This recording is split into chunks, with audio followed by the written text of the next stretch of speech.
Estamos iniciando uma nova série, Aquelas Pessoas.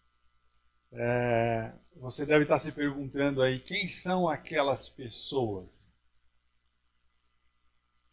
Aquelas pessoas, você já sabe, são as pessoas que a gente conhece, todos nós conhecemos. E você olha assim, aquelas pessoas que estão atrás da primeira carinha ali, ó. São aquelas pessoas que estão fazendo a primeira carinha até rachar de tanta dor de cabeça que estão dando pro primeiro ovinho lá, né? E as pessoas são aquelas pessoas, né? Hoje eu quero falar sobre essas pessoas extremamente carentes, que estão cronicamente, consistentemente em necessidade. Na próxima semana a gente vai falar sobre as pessoas manipuladoras, que estão o tempo todo tentando controlá-lo, manipulá-lo. Também a gente vai falar um pouquinho sobre as pessoas hipócritas. E o que fazemos, o que diz a Bíblia, como é que a gente vai ministrar, como é que a gente vai lidar com aquelas pessoas que dizem uma coisa, mas fazem outra. Qual deve ser a nossa atitude perante essas pessoas hipócritas? E também vamos dar uma pincelada sobre como lidar com as pessoas críticas, extremamente críticas.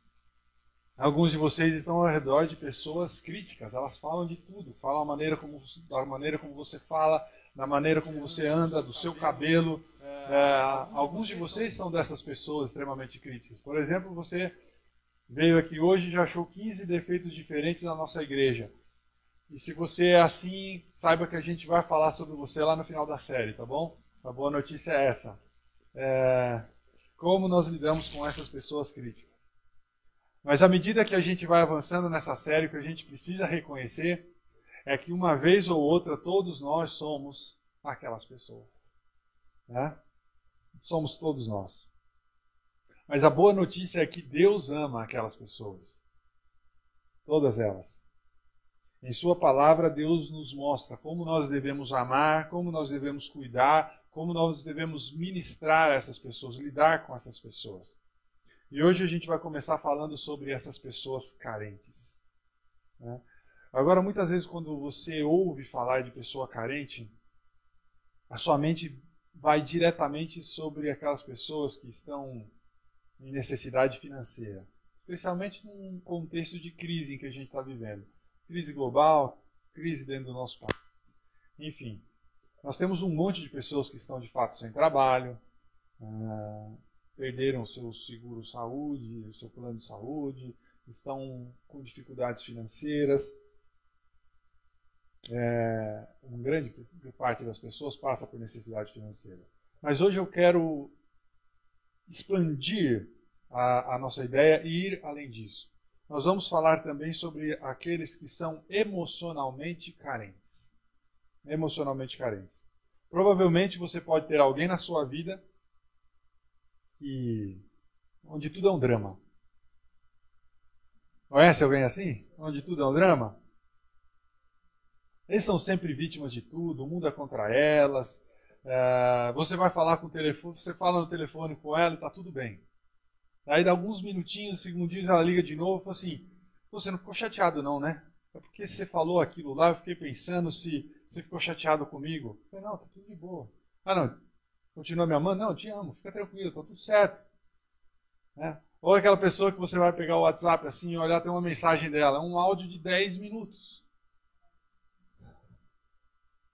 Não tem nada de errado com mensagem de 10 minutos. Mas se você deixa uma mensagem de 10 minutos, provavelmente o tema de hoje é sobre você, tá bom? Não se ofenda. E eu estou falando aqui, é caso real, tá? Já recebi mensagem de 10 minutos. Aí você fala assim, nossa, eu vou ter que ouvir 10 minutos. Enfim. Não é nenhum de vocês aqui, fique tranquilo. Talvez essas pessoas que a gente vai falar hoje são algumas pessoas que estão viciadas em um tipo de drama. Aí eu queria saber quantos de vocês estão pensando em alguma pessoa agora. Basta levantar a mão. Levantar a mão. É proibido apontar, tá bom? Só levanta a mão. Não se atreva a apontar para ninguém. Basta pensar sobre eles, não aponte. Pessoas que estão viciadas, precisam de algum drama, precisam de um sentimento de carência, né? De alimentar essa carência para poder viver. Sabe, se existem pessoas assim que você olha e diz, putz, você me completa. E essas pessoas não são as extremamente carentes. Mas sabe aquelas pessoas que você gosta de estar perto, enfim. Mas existe um outro tipo de pessoas que você olha e pensa com você mesmo. Nossa, você me esgota. Você me cansa. Você me tira as energias, não é verdade? O fato é que ao nos depararmos com aqueles que estão em necessidade, se não lidarmos com eles de uma forma saudável, a gente acaba prejudicando a nós mesmos. E o que nós queremos como cristãos, ou você pode dizer assim, não, eu não sou cristão, eu tenho outro sistema de crença, não importa, tá bom? A realidade é que nós, como pessoas, como humanos, na maioria das vezes a gente quer e gosta de ajudar aquelas pessoas que estão em necessidade.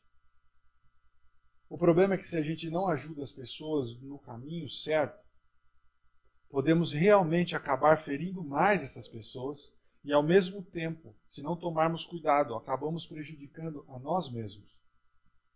Aqui está o tipo de cenário que acontece de vez em quando na minha vida.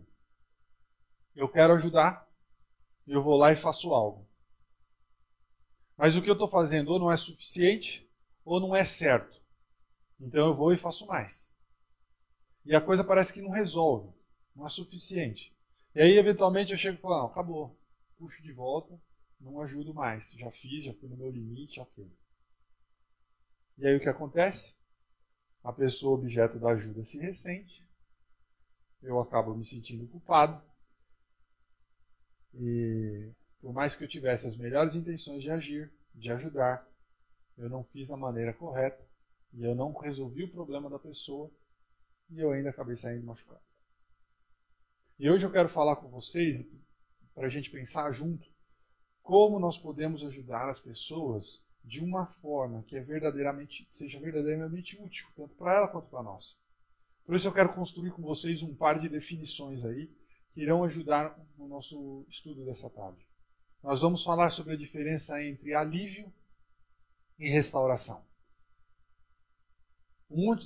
A gente construiu a ideia de que existe hoje um monte de pessoas necessitadas, que precisam de socorro, precisam de alívio. E o que é alívio? Anote aí no seu guia de mensagem. Alívio é a assistência imediata e temporária.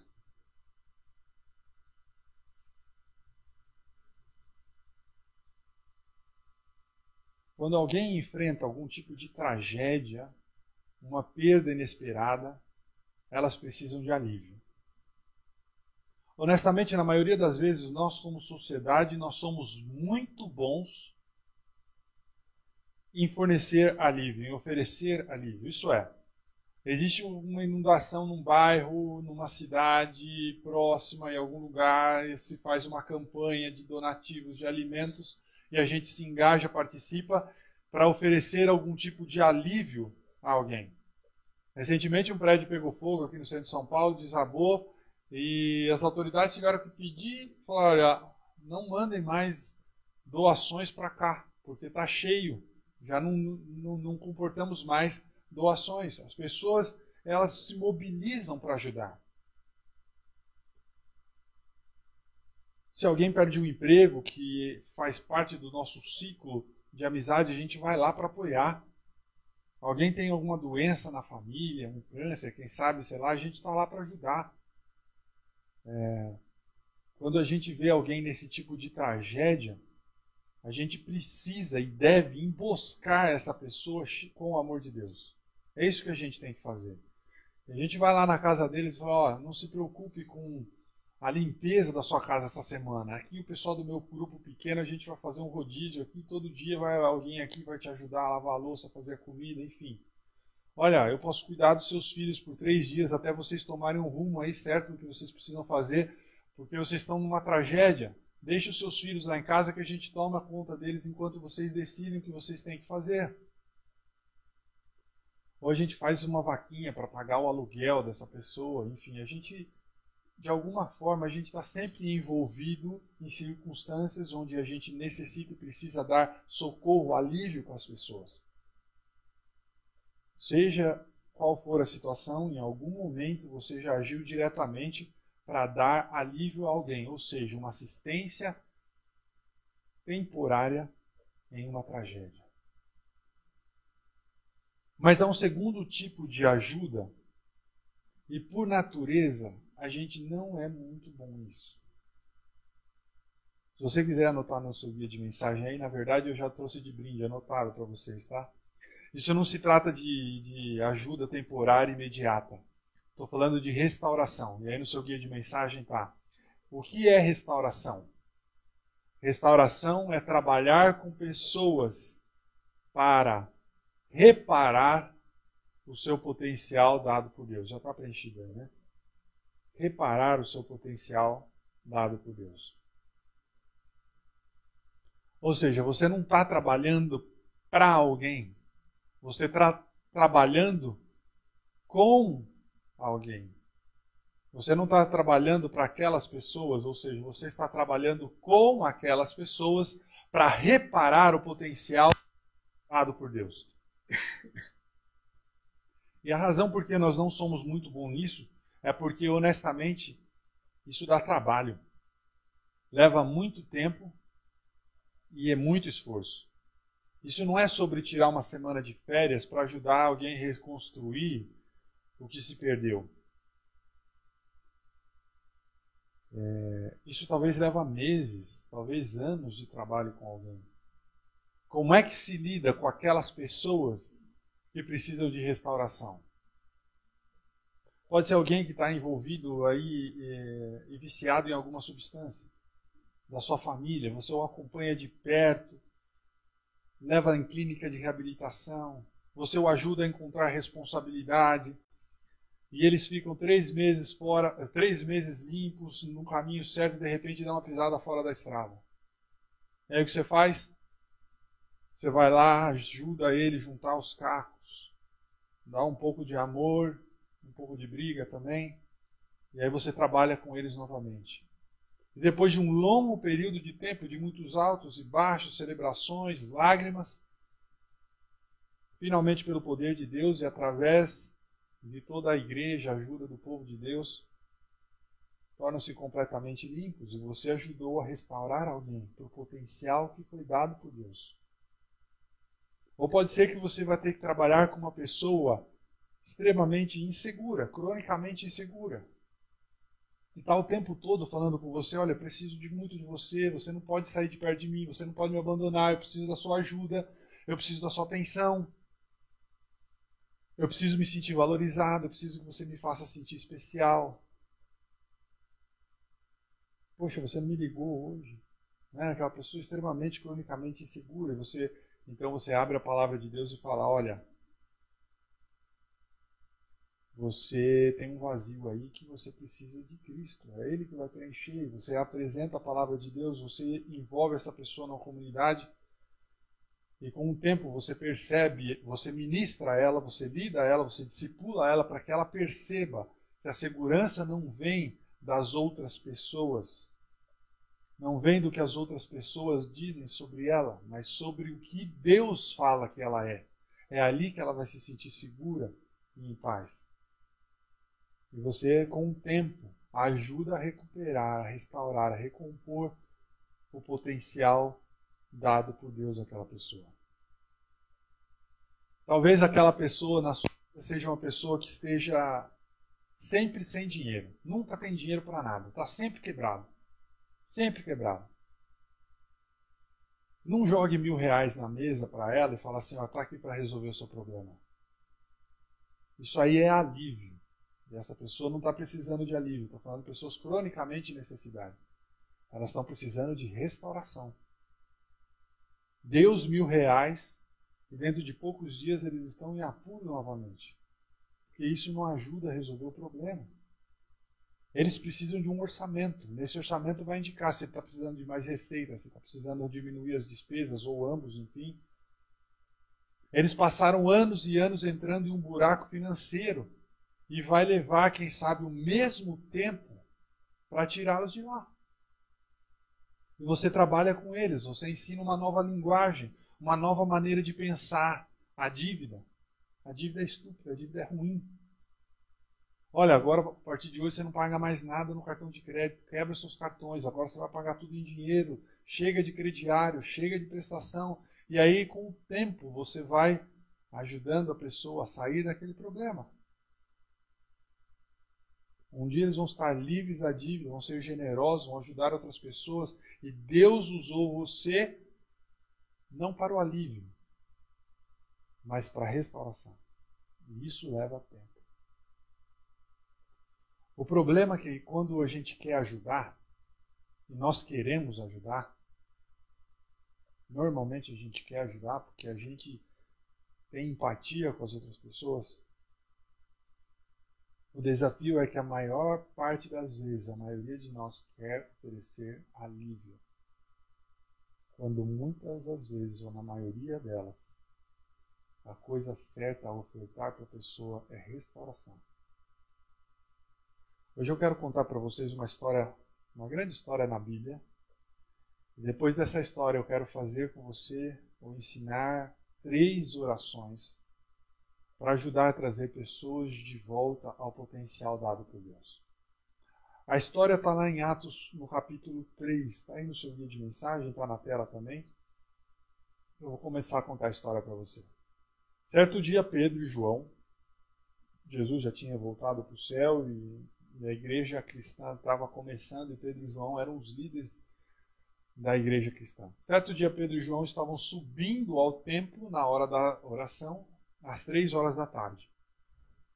E eles estava sendo levado para a porta do templo chamada Formosa, um aleijado de nascença, que ali era colocado todos os dias para pedir esmolas aos que entravam no templo. Pausa aqui. Pode deixar nessa tela, Edu. Isso. Aí. Pausa aqui. Nós temos um cara que estava na necessidade significativa. E a vida inteira o que lhe ofereceram? Alívio. Ele tinha alguém que pegava ele todos os dias, levava no templo. No templo ele ficava lá pedindo dinheiro, alguém dava dinheiro para ele. E no final do dia alguém pegava ele de volta e levava para casa. E esse cara era inteligente, porque havia 3 lugares comuns naquele tempo onde você pedia dinheiro. Os 3 lugares mais populares. Um eram nas autoestradas deles ali, né? Nas estradas que levavam para as grandes cidades. Então ele ficava assim, sempre, os pedintes ficavam sempre perto das estradas e dos portões da cidade, onde havia tráfego de pessoas. Um outro lugar era em frente às casas das pessoas ricas, porque se imaginava que quanto mais dinheiro tinha a pessoa, mais generosa e maior era a esmola que elas davam. E o terceiro lugar, o lugar preferido dos pedintes, era na frente do templo. Porque no templo todo mundo ia para lá alguma hora do dia. E também era o local preferido pelos fariseus. Quem eram os fariseus? Era uma espécie de elite religiosa daqueles dias, né? Que a Bíblia diz que eles eram muito hipócritas, porque eles gostavam de fazer as suas doações publicamente, para aparecer para as outras pessoas, enfim. Então, aqueles que viviam do alívio, da oferta, da esmola das outras pessoas, iam lá no templo. Porque aí chegava um fariseu e falava, a minha moeda, que é a minha nota de 10, a sua de 1. E chegava lá e dava doação. Aí o outro queria impressionar ainda mais, dava uma doação maior. Então, os pedintes viviam ali, alimentavam também esse círculo de hipocrisia na porta do templo. E esse cara foi treinado para fazer com que as pessoas satisfazessem a sua necessidade. E aí, continuando o texto, a partir do verso 3, diz assim: vendo que Pedro e João iam entrar no pátio do templo, pediu-lhes esmola. E a maioria das pessoas que passava por ali achava que essa era a sua maior necessidade mesmo, de que aquele aleijado ele precisava de esmola. E Pedro e João olharam bem para ele, e então Pedro disse: olhe para nós, olhe para nós. O homem olhou para eles com atenção, esperando receber deles alguma coisa. O que esse homem estava esperando receber de Pedro e João? Diz aí. Dinheiro. Alívio. Por quê? Porque a vida inteira foi o que ele queria. Ele que estava ali querendo receber dinheiro. E tinham dado dinheiro para ele a vida inteira. E lhe davam alívio, alívio, alívio. Uma assistência imediata. Só que Pedro, então, ele resolve mudar um pouco as coisas. E aí Pedro disse o seguinte, disse Pedro, verso 6, não tenho prata nem ouro, mas o que eu tenho, isso eu lhe dou. Em nome de Jesus Cristo, o Nazareno, ande.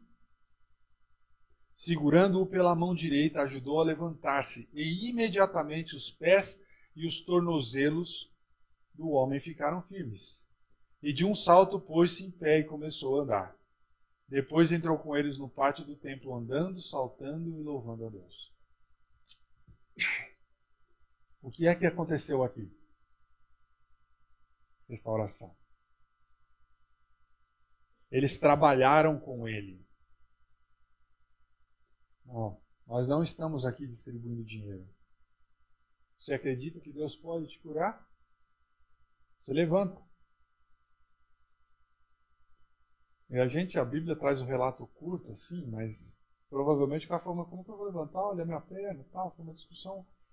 Cara, você acredita, você tem fé, daqui a mão. Vamos, eu vou te pôr pra cima, levanta. Dá para imaginar mais ou menos como foi. Trabalharam com aquele aleijado. Deram uma nova perspectiva para ele, falando assim, olha, o que você precisa não é de dinheiro, não é de alívio. Você precisa ser restaurado. E quando trabalharam com ele, Deus o restaurou.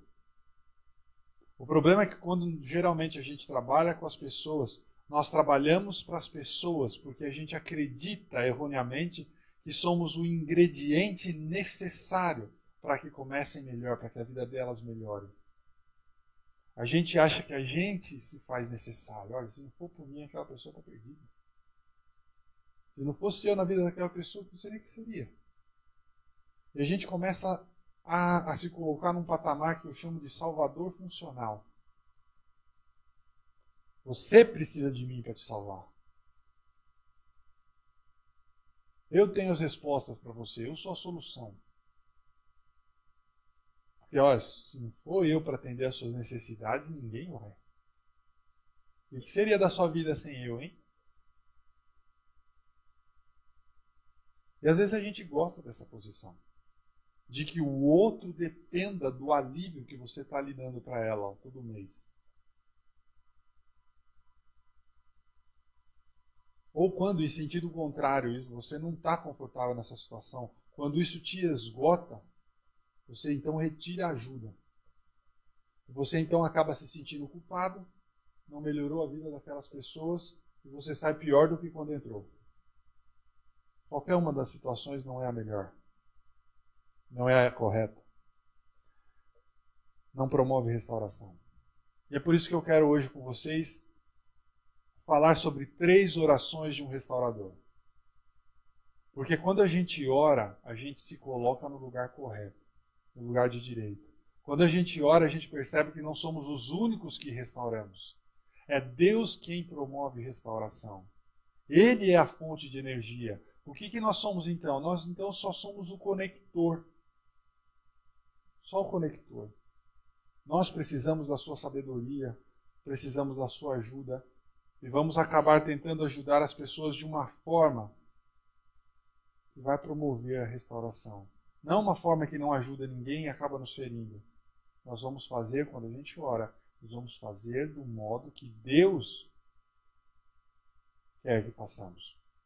Da maneira de Deus. Anote no seu guia de mensagens aí, orações de um restaurador.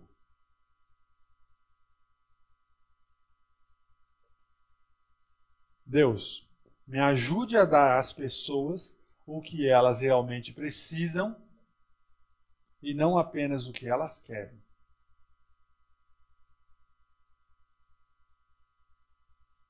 Foi isso que Pedro fez. O cara aleijado disse assim, Eu quero dinheiro. Me dá alguma esmola. Era isso que ele queria. Pedro falou, cara, não é isso que ele precisa. E olha lá no texto, diz assim, disse Pedro, eu não tenho prata nem ouro, mas o que eu tenho, isso lhe dou. Em nome de Jesus Cristo Nazareno, ande. Eu vou te dar o que você precisa. Aqui está a chave. As pessoas vão dizer para você, aquelas pessoas, essas pessoas carentes que estão na sua vida, elas vão dizer para você o que elas acham que elas precisam. Elas vão te dizer o que querem.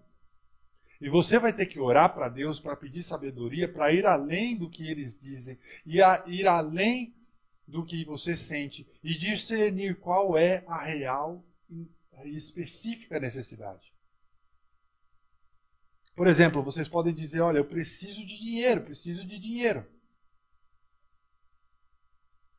E Deus pode falar para você claramente, não dê dinheiro para essa pessoa. Ele está precisando de um emprego.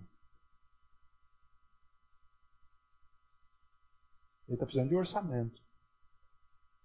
E se você der dinheiro, a pessoa vai ficar mais um mês no sofá porque você ofereceu alívio quando eles realmente precisavam de restauração. Só fazendo uma ressalva aqui, tá? Você tem que orar para que Deus dê capacidade para você discernir qual é a real e a específica necessidade. Pode ser que você vai se deparar com alguém que precise de socorro mesmo, de alívio, porque a situação dela é urgente, é necessária.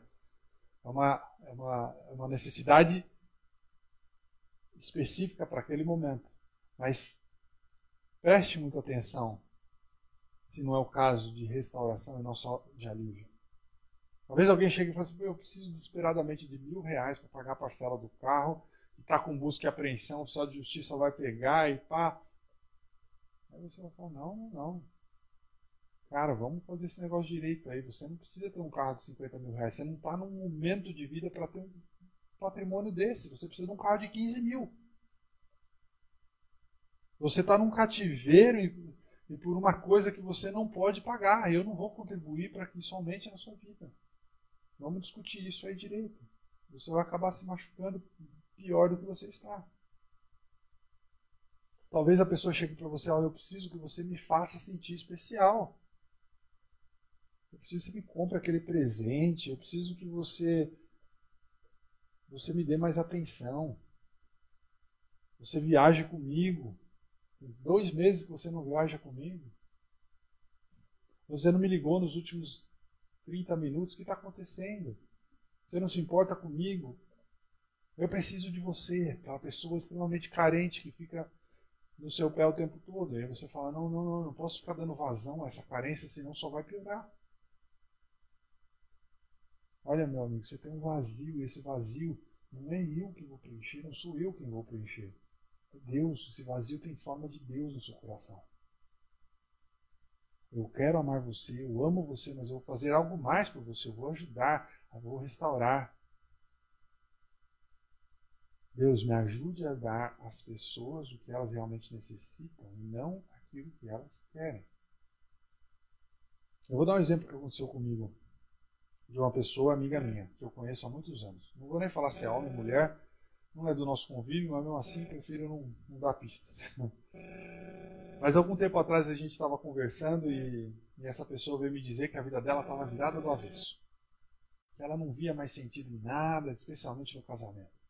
Ela falou assim, eu reencontrei uma pessoa com quem eu namorei na minha adolescência, e na época a gente era muito novo, nossos pais não concordavam e a gente se distanciou.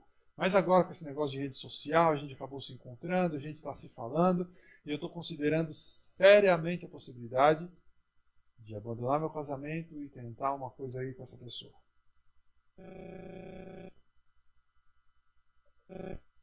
E aí começou a racionalizar alguns argumentos, argumento para cá, argumento para lá, muito convincentes, e parece que realmente tinha razão naquilo que dizia. Mas como ela tinha muito apreço, essa pessoa tinha muito apreço pela minha opinião, a única coisa que esperava que eu dissesse era ok, vai em frente. Precisava de apoio, precisava de alívio, suporte, alívio para aquela consciência que de repente estava culpada, porque no fundo ela sabia que não estava fazendo a coisa certa. Eu não lembro muito bem, mas eu acredito que em algum momento eu fui vacilante ao ponto de achar que tinha razão tudo aquilo, aquele relato todo. Assim, de repente, não. Tá certo. Vai em frente. Se é isso que o seu coração está mandando, né? Essa frase que a gente adora falar, né? Se é isso que você está sentindo no seu coração, você acha que é o certo, vai ser feliz assim. Mas em determinado momento da conversa, eu não tenho falado, ó, cara, eu estava no teu casamento. Eu lembro que você prometeu que era para sempre. Enfim, isso não é o certo a fazer. Você está trocando o certo pelo duvidoso, os efeitos de um cônjuge por outros tipos de defeito, e você bem sabe quais são os seus defeitos também, que eu também sei, enfim, isso não é certo, isso não se pode, você está buscando alívio para problemas temporários, mas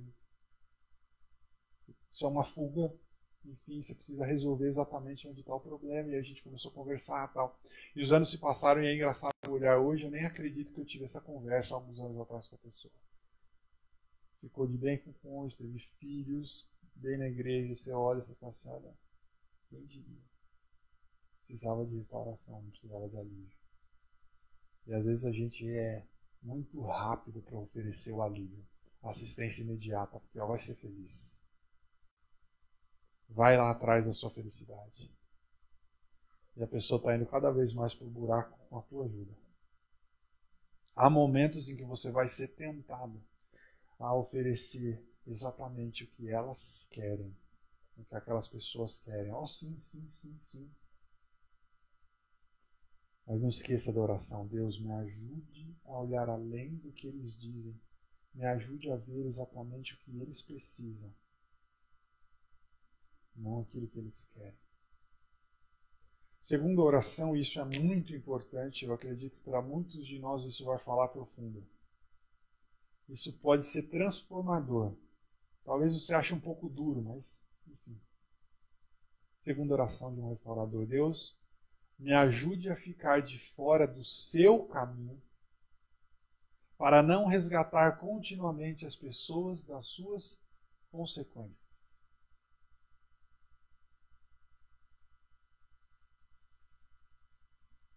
Deus, me ajude a ficar fora do seu caminho, não te atrapalhar, para não ficar resgatando continuamente as pessoas das suas consequências.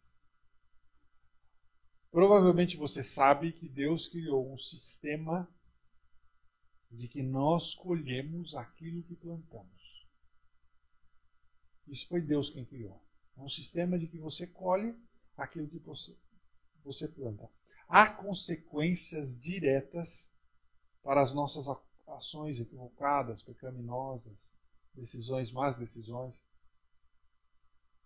Outra ressalva, nem todo mal que acontece na sua vida é culpa sua. Mas existe um sistema estabelecido por Deus que você colhe aquilo que planta. Se você decide bem, você tem bons resultados. Se você decide mal, você vai ter maus resultados.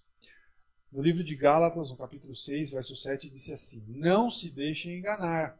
De Deus não se zomba. E aqui vem o que eu quero destacar. Pois o que o homem semear, isso também colherá. E Deus projetou esse sistema porque quando você planta sementes estúpidas, você colhe uma safra bem estúpida. Está lá para você aprender. E muitas vezes a gente quer resgatar as pessoas de suas decisões estúpidas. E a gente fica no caminho de Deus, evitando que as pessoas sofram as consequências das suas más escolhas. Por exemplo, isso não só acontece nessa situação, mas é uma das situações onde mais ocorre dentro de casa. Acredito que um dos erros muito recorrentes que os pais fazem é que estamos continuamente resgatando as nossas crianças mais e mais das consequências dos seus atos. Como é que é? Você não fez a lição de casa? Aquele trabalho de ciências que a professora deu e é para amanhã? Daqui que eu vou fazer para você. Ai, não se repita, hein?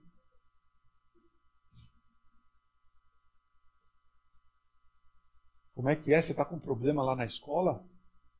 Ah, não, deixa que eu vou falar com o professor, deixa que eu vou lá falar com o diretor. Não, quem, né? Onde já se viu tratar você assim só porque você fez tal coisa? E a gente começa a impedir que as crianças sofram com as suas decisões, ao resultado das suas decisões, das suas escolhas. A gente já falou sobre isso. É bom que as crianças aprendam a ter algumas decisões de acordo com as idades delas e aprendam que cada decisão gera uma consequência, boa ou ruim. Nós não queremos que cheguem problemas aos nossos filhos decorrentes das suas más escolhas. Não, não, não. Consequência, consequência. Ah, mas eu tenho 32 anos e quero continuar aqui no sofá de casa. Tá bom, fica aí. A gente tem que fazer o seguinte, não, filho, ó, vou te ensinar a dobrar suas roupas íntimas aqui, a lavar a roupa e vamos, você precisa criar sua vida. Eu não sei quantos viram, no mês passado aí, uma família do estado de Nova York, nos Estados Unidos, entrou na justiça para tentar despejar um filho de 30 anos de casa. E ele não ia sair, não. Ele falou assim, não, eu vou ficar aqui. Por que eu tenho que sair? De repente, assim, você livrou seus filhos de consequências, das consequências, ficou no caminho de Deus, do que colhe, do que planta, e aí, nos 30 anos, depois de muito tempo, você tem que tomar uma decisão drástica dessa, porque, enfim, não tem mais o que fazer, não resolve.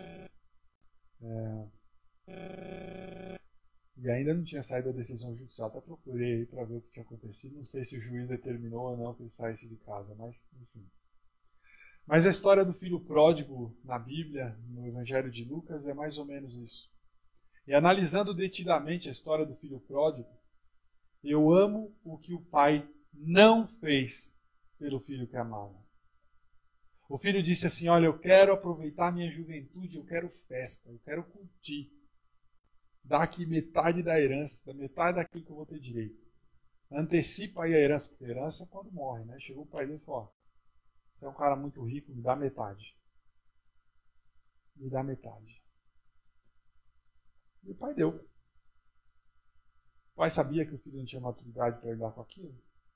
Provável sabia. Mas deu. E o filho pródigo fez o quê? Saiu no mundo. Foi se divertir com as meninas, né?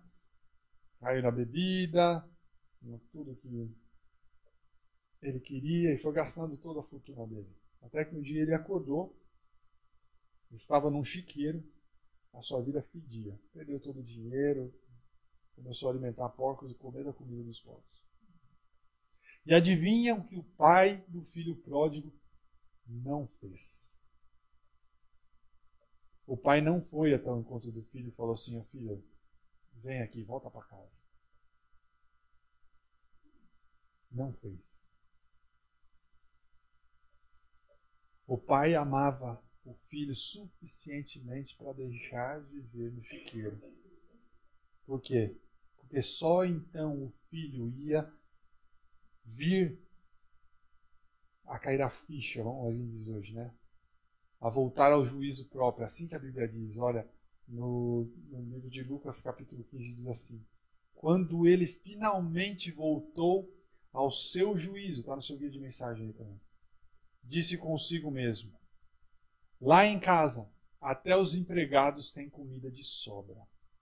E eu aqui estou morrendo de fome. Eu vou para casa junto do meu pai e lhe direi, pai, eu pequei. Olha como caiu na... Não está no seu guia? Está na tela, então. Pai, eu pequei tanto contra o céu como contra o Senhor. E já não mereço ser chamado seu filho. Por favor, quero ser seu empregado. A Bíblia diz que ele voltou ao seu juízo. Se o pai talvez intervisse nas consequências, talvez aquele filho nunca teria tomado juízo, nunca teria caído a ficha. Papai, se você me amasse, você me salvaria. Não. Às vezes você diz, ou o pai diz, porque eu amo, não vou salvá-lo. Porque eu te amo tanto, eu não vou interferir com as consequências que Deus lhe deu na sua própria vida para que você aprenda. Para que você cresça, amadureça. Crie juízo. Eu sei que isso soa muito duro, e é mesmo. É difícil para mim, mas é porque A gente ama as pessoas, aquelas pessoas que elas só vão aprender da forma dura. E às vezes a gente olha para o passado e tem a convicção de que os nossos pais foram duros demais conosco. E você adotou como resolução que não vai repetir o padrão com os seus filhos. E talvez os seus pais foram de fato muito duros com você. Eu não estou minimizando e relativizando isso. Mas talvez, eu só estou colocando como hipótese para que você reflita. Eles estavam exercendo sabedoria do modo deles para que você aprendesse alguma lição e fosse a pessoa forte que você é hoje.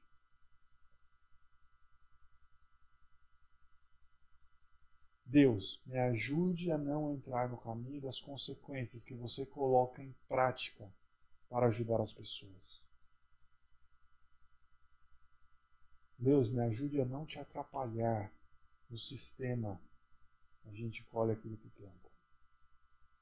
Eu não estou falando isso para a gente ser insensível com o sofrimento das outras pessoas. Não é isso. Não é para chegar e adotar um comportamento julgador e falar, está sofrendo, bem feito, colhe o que planta. Não é isso.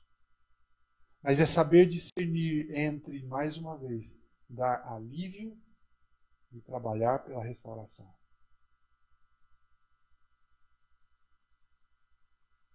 Muitas vezes as pessoas vão chegar para você de fato precisando de socorro, precisando de alívio, precisando de carinho. Mas algumas vezes elas vão ter que experimentar as consequências dos seus atos para crescer. Terceira oração.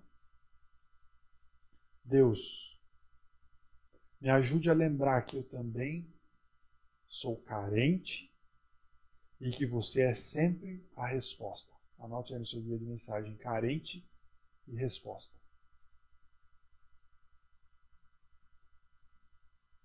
E essa oração é a chave para a coisa toda. Você quer realmente ajudar as pessoas que estão em necessidade? Quer saber lidar com aquelas pessoas? Saiba que você está em necessidade também. Davi disse isso, eu adoro esse texto, ele disse assim no Salmo 75. Quanto a mim, sou pobre e necessitado. Apressa-te, ó Deus, tu és o meu socorro e o meu libertador. Senhor, não te demores. E ele era rei, mas era pobre e necessitado. Quando você se percebe cheio de necessidades também, então você se lembra que quem é o Salvador? É Jesus. Jesus é quem salva. Quando você percebe que você está com necessidade também, você já não se coloca mais naquele papel do Salvador. Você se tira desse lugar do Salvador funcional. E você deixa de tentar resolver todas as coisas sozinho. E você começa a tentar apontar as pessoas para Jesus e Jesus para essas pessoas. O problema é que se você acha que Deus precisa de você para atender às necessidades de todo mundo, seu Deus é muito pequeno. Eu vou repetir isso. Se você acha que Deus precisa de você para atender a necessidade daquelas pessoas, o seu Deus é muito pequeno. Você não é o Deus. Você pode ser, no máximo, um conector para a fonte da energia, do poder. Aquele que é Deus. É Ele que cura, é Ele que restaura. E enquanto você pensa, eu sou necessário, eu sou necessário, eu sou necessário, você infla seu ego e dilui a sua capacidade de conectar aquelas pessoas excessivamente carentes com Deus.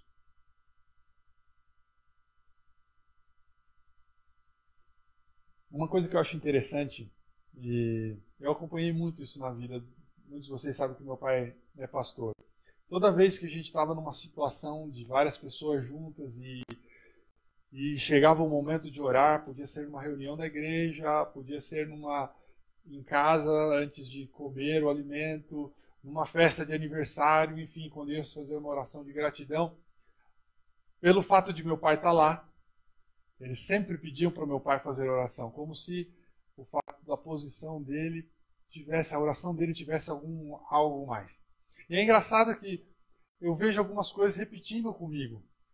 Esses dias uma amiga minha estava com um parente doente e falou assim, eu sei que tem um contato mais direto aí, ora por gentileza. Hoje de manhã eu recebi uma notícia extremamente triste de uma menina que trabalha comigo, o pai dela faleceu hoje de manhã e uma das primeiras pessoas que ela contou foi para mim, para que eu orasse pela família, porque ela sabia que eu venho na igreja, enfim. E eu vejo isso em algumas situações, estou em reunião, no grupo pequeno, na hora de oração, muitos oram para mim como se você ora. Né? Você ora.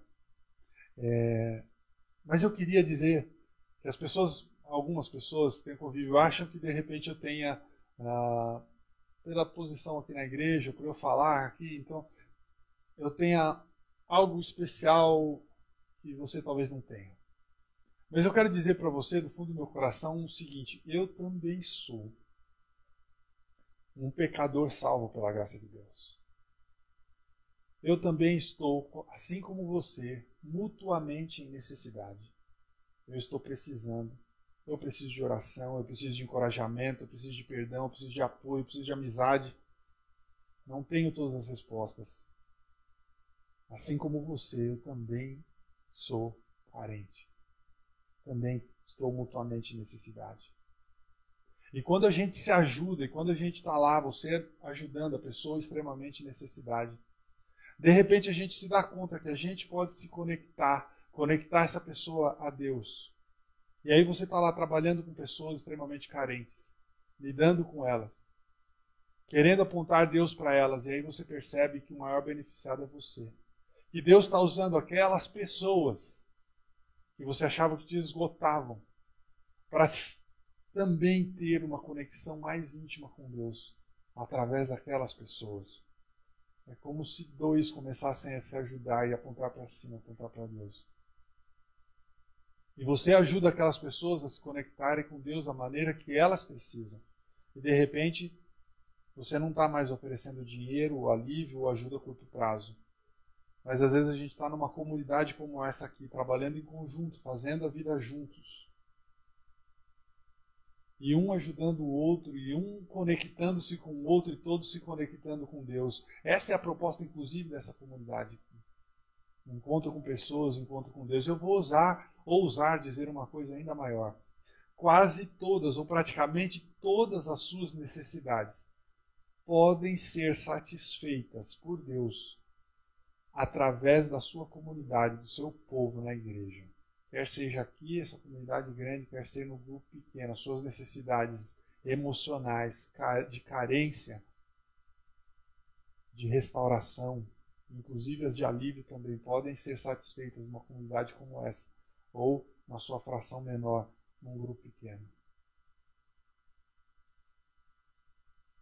Nós todos precisamos nos humilhar, somos pecadores necessitados e necessitamos de um Salvador. A nossa resposta não é nada nesse mundo, mas é o que Deus oferece a nós.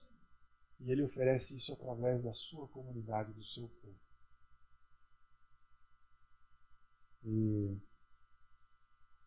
Deus quer nos restaurar ao potencial dado por Ele, para sermos exatamente aquilo que Jesus nos criou para ser, para fazer o nome dEle conhecido em toda a terra. É para isso que você foi criado, foi por isso que Deus te deu dons, talentos, potencial, capacidades, para que você faça a diferença com aquelas pessoas. Posso orar por vocês para que, a partir de hoje, você não ofereça só alívio, mas seja um conector de poder para com as outras pessoas e ofereça restauração a elas? E assim seja restaurado por Deus também? Vamos orar? Pai querido, com certeza todos nós nos relacionamos com aquelas pessoas.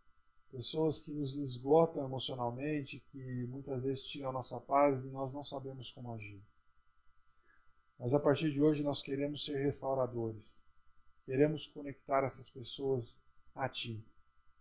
E ajuda-nos a lembrar sobre essas 3 orações de pessoas que restauram com o Teu poder. especialmente a última, que nós reconheçamos que também somos pobres e necessitados e que dependemos de Ti. E que o Senhor também tem uma obra a realizar em nosso coração. Que o nosso relacionamento com as pessoas seja mais produtivo e útil a partir de hoje. Também pedimos a Tua proteção e a Tua companhia e a sabedoria de Ti nessa semana que vai começar. Que o Senhor esteja à nossa frente, nos livrando de todo mal e todo perigo, e nos conduzindo nas melhores e sábias decisões. Fica conosco, é o que nós pedimos em nome de Jesus. Amém. Pessoal, ainda temos uma apresentação musical aqui. Depois fica o convite para você subir um pouquinho, ter um convívio lá, conversar, fazer novos amigos, enfim, conservar suas amizades. Na próxima semana, a gente continua com essa série Aquelas Pessoas, tá bom? Vamos falar sobre as pessoas manipuladoras. Um abraço e até semana que vem.